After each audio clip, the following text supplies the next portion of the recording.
Serial scope அன்பு நெஞ்சங்களுக்கு வணக்கம். 1996 வந்து ஒரு தொடர் தான், சன் டிவியில் இருந்த தொடர் தான் பஞ்சமி. அதனுடைய தொடர்ந்து கண்டினியூஸாக பார்த்துட்ருக்கோம். உங்கள் பேராதரவு இருக்குது. அதனுடைய தொடர்ச்சியாக தான் பஞ்சமியினுடைய அடுத்த எபிசோடை பார்க்க போகிறோம். வாங்க பார்க்கலாம். இப்போ நம்ம பார்க்க போகிற எபிசோட் பஞ்சமி அத்தியாயம் 7. ஆக்சுவலாக வந்து கடைசியில் ஒரு கதை சொல்லி முடிச்சிருந்தேன்.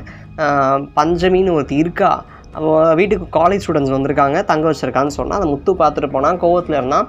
அப்போ பஞ்சம் என்ன பண்ணான்னா, அவன் மேலே இருக்கிற நம்பிக்கைக்காக காலில் இருந்த வளையத்தை காலட்டி கொடுத்துட்டா அப்படிங்கிறதோட முடிச்சிருந்தேன். இப்போ என்னன்னு கேட்டிங்கன்னா, இப்போ அப்படியே கதையை அங்கே கொண்டு போயிட்டாங்க. எங்கன்னா முத்துவோட வீட்டுக்கு. முத்து என்ன பண்ணுறான்னா, அவள் கொடுத்த வளையத்தை பத்திரமா வீட்டுக்குள்ளே வச்சுக்கிட்டு இப்போ வந்து அவங்க அம்மா கூப்பிட்றாங்க, டெய்லி சாப்பிட விடான்னு கூப்பிட்றாங்க. முத்து சொல்கிறான், அம்மா எனக்கு பசிக்கல, எனக்கு சாப்பாடு வேண்டாமா அப்படின்னு அவன் சொல்லிட்டான். சொன்னதும் முத்துவோட அம்மா சொல்கிறாங்க, எனக்கு ஏன் உனக்கு சாப்பிட வரமாட்டேன்னு தெரியும், உனக்கு ஏன் பசிக்கலன்னு எனக்கு தெரியும், நான் எனக்கு பஞ்சமி வீட்டுக்கு போகிறேன், போயிட்டு வந்து என்னென்னு பார்க்கலாம் அப்படின்னு சொல்லிட்டு போகிறாங்க. ஏன்னா பரவாயில்ல, அந்த காலம் லவ்வாக அக்செப்ட் பண்ணிக்கிறது பெரிய விஷயம் தானே. சரின்னு சொல்லிட்டு அவங்க அம்மா கிளம்பி போகிறாங்க.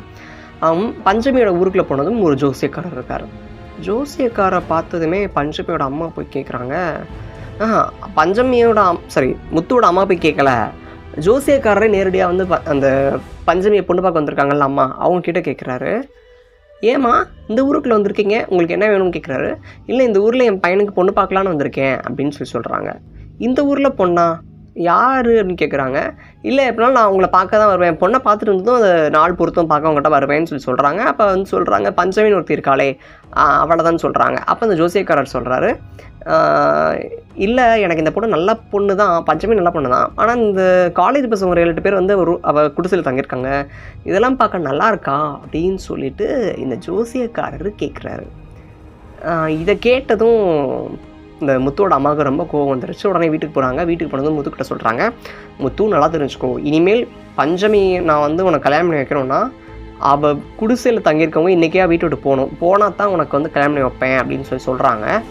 இதை கேட்டுட்டு இருந்த முத்து சரின்னு சொல்லிட்டு இவனும் கோவமாக வீட்டுக்கு போகிறான். போனதும் சொல்கிறான், சமைச்சிட்டு இருக்க பஞ்சமி, ஏன் இன்னும் அம்மா வரேன்னு சொன்னாங்க, வரல, ஆனால் நீ ஏன் இப்போ கோவமாக வந்திருக்க அப்படின்னு கேட்குறாங்க. இந்த மாதிரி காலேஜ் பசங்க இருக்காங்கல்ல, அவங்க முதல்ல வெளியே போய் சொல்லு, நமக்கு வந்து நம்ம லவ் அவங்க அக்செப்ட் பண்ணிக்குவாங்கன்னு நமக்கு அதை யோசித்தேன், ஆனால் அவங்க அக்செப்ட் பண்ணிக்கிட்டாங்க, பட் ஆனால் வந்து இந்த காலேஜ் பசங்களாம் நம்ம லைஃப் கெட்டுரும் போல இருக்குது, முதல்ல நீ அவங்களுக்கு வெளியே அனுப்பு அப்படின்னு சொல்லுவோம். உடனே பஞ்சமி சொல்லுவா, நீ வச்சுக்காத, இன்றைக்கி வந்து நான் அவங்கக்கிட்ட எக்ஸ்பிளைன் பண்ணி அவங்கள இந்த வீட்டை விட்டு வெளியே அனுப்பிச்சிட்றேன் அப்படின்னு சொல்லுவா பஞ்சமி. அந்த நேரம் பார்த்து திடீர்னு மலை ஹீரோயின் குடிசைக்குள்ளே இருக்காங்க.